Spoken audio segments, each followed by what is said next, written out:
What it do, cyber world? It is your girl, the one and only Ash Said It. AshSaidIt.com. AshSaidIt.com. Welcome back to the Ash Said It Daily Podcast Show. I appreciate you guys for all your love and support. Over 1,000 episodes, 500,000 streams around the world. Would not be possible without you guys, so I thank you so very much for that. Today, I am joined by the executive chef of Ocean Market right here in downtown ATL, Chef Shane McIntosh. Hey, Chef.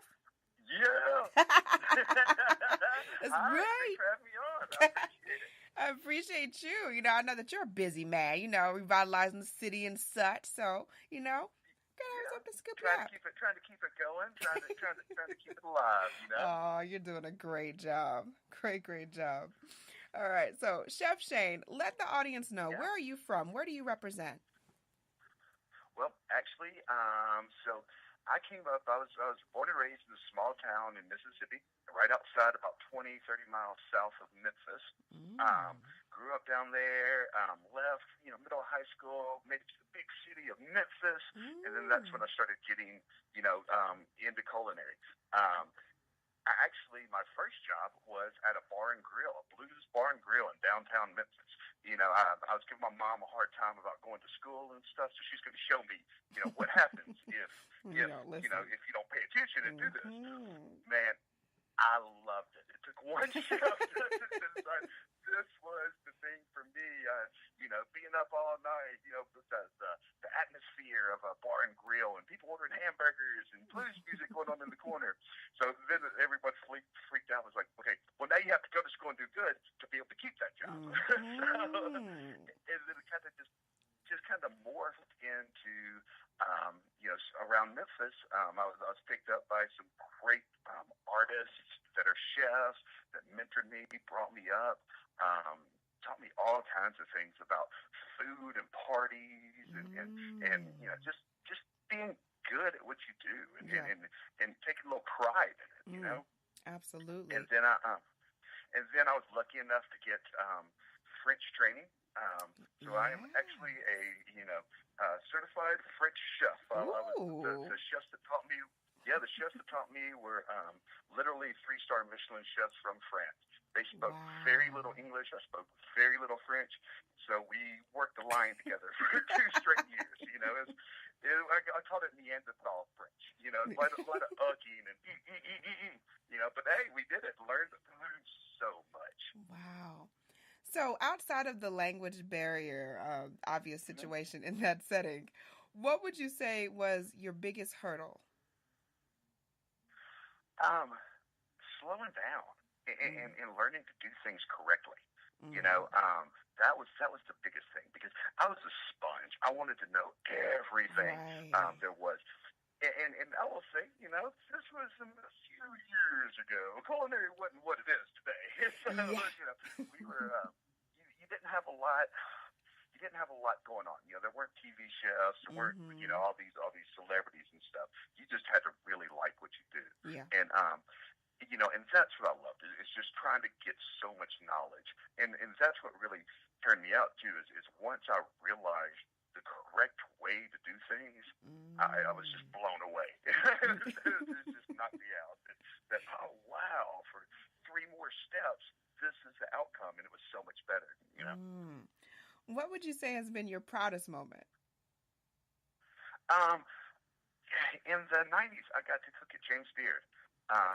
When in the early 90s, I was actually one of the first Rising Star chefs, a program that they started, and I couldn't go because you have to have someone back you. You have to pay for taking all your food up there, and you're doing these big dinners in New York, and it's a big deal. And for a young 20-something-year-old cook, I just didn't have the backing and that sort of stuff.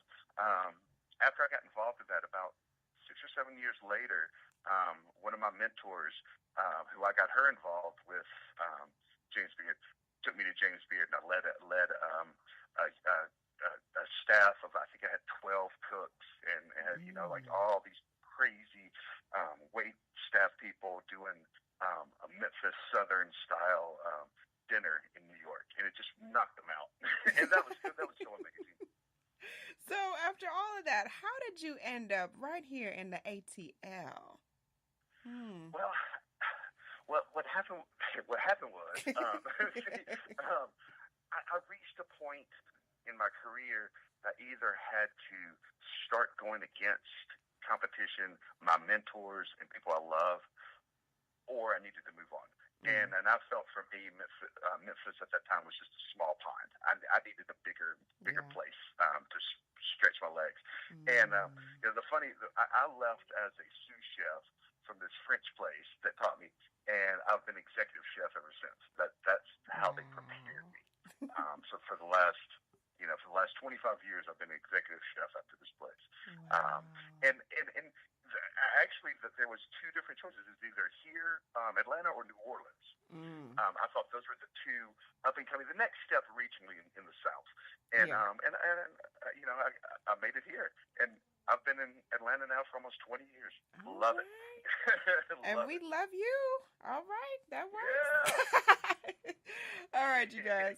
So we're gonna take a brief break. When we come back, we're talking more with Chef Shane. We're talking about this brand new revamped Ocean Market downtown Oh yeah. ATL. So you guys hang tight, and we will be right back.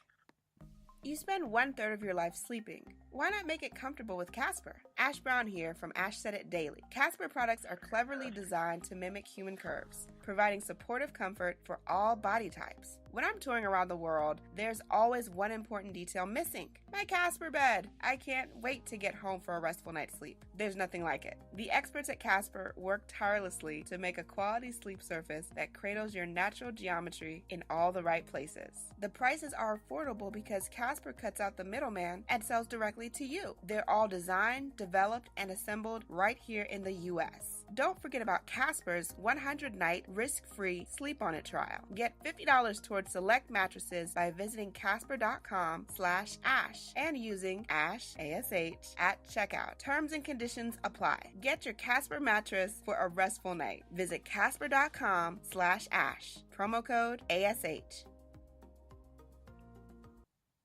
Welcome back to the Ash Said It Daily podcast show. We appreciate you guys. Today we're talking to executive chef of Ocean Market, the wonderful Chef Shane.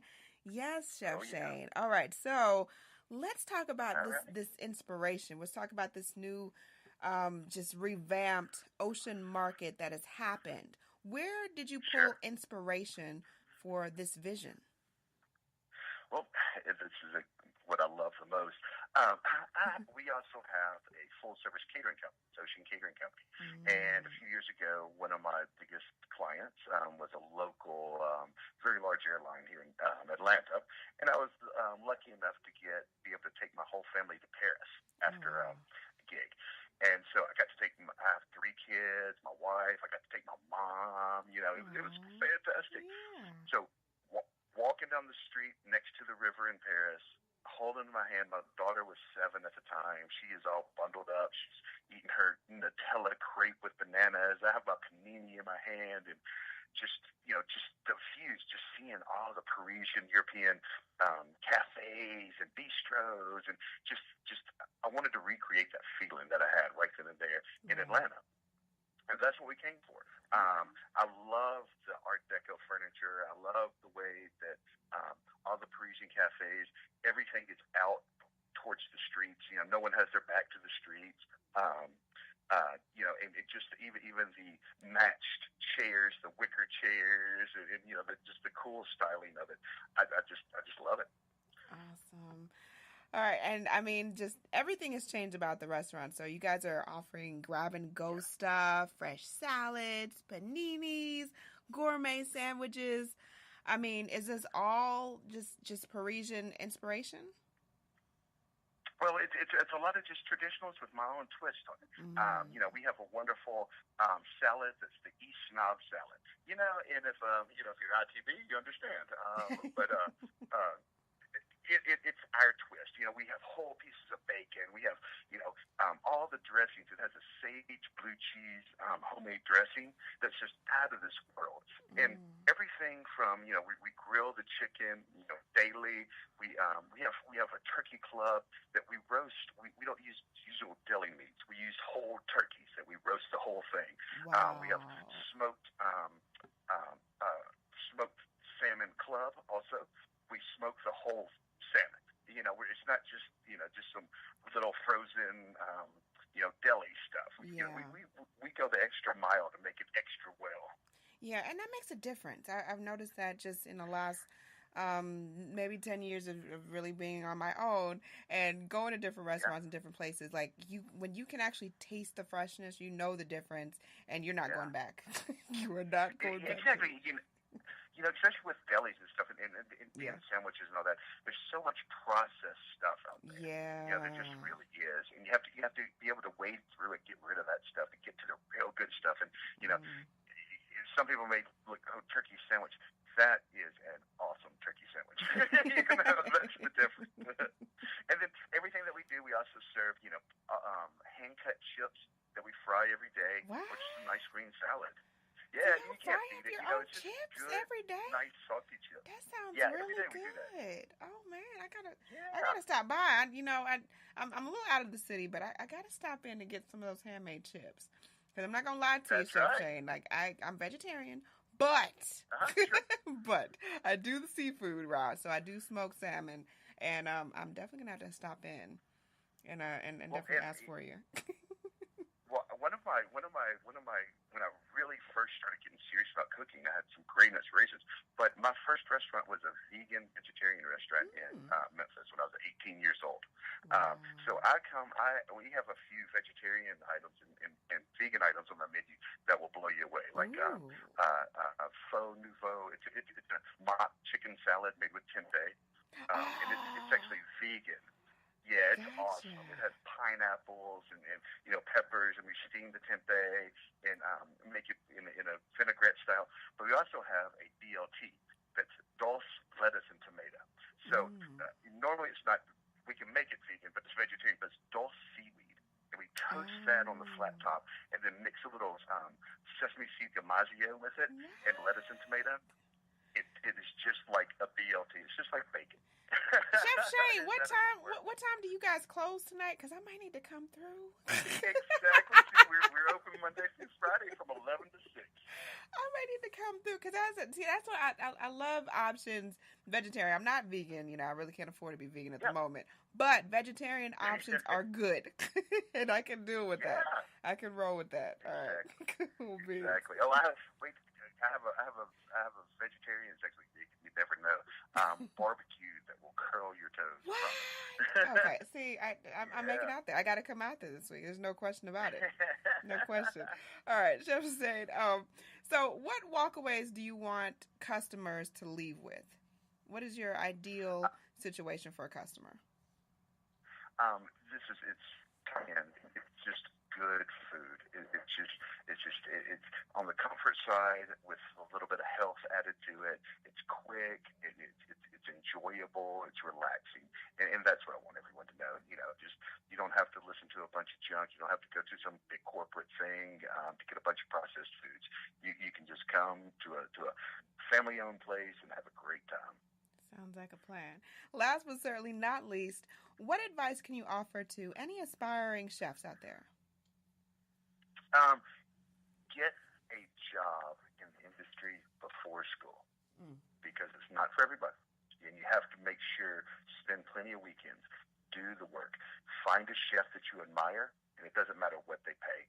Just go get a job. If you have to wash their car on Sundays just to be able to work for them, you do it, and you pay your dues. And in the end, you're so much better for it.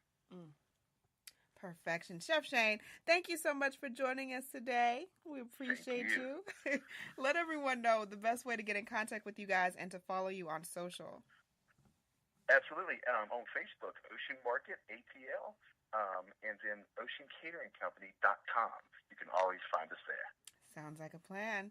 I appreciate you guys so much for all your downloads. Keep in mind, anyone to tell you that you can't do what you want to do, you look them square in the face and tell them, don't believe me, just watch. Watch what I do. That's right. Watch me make it happen. Watch me make history. That's what we're doing this for. We're doing this for the history books. Social media is nice, but real life is so much better. Until next time, you guys.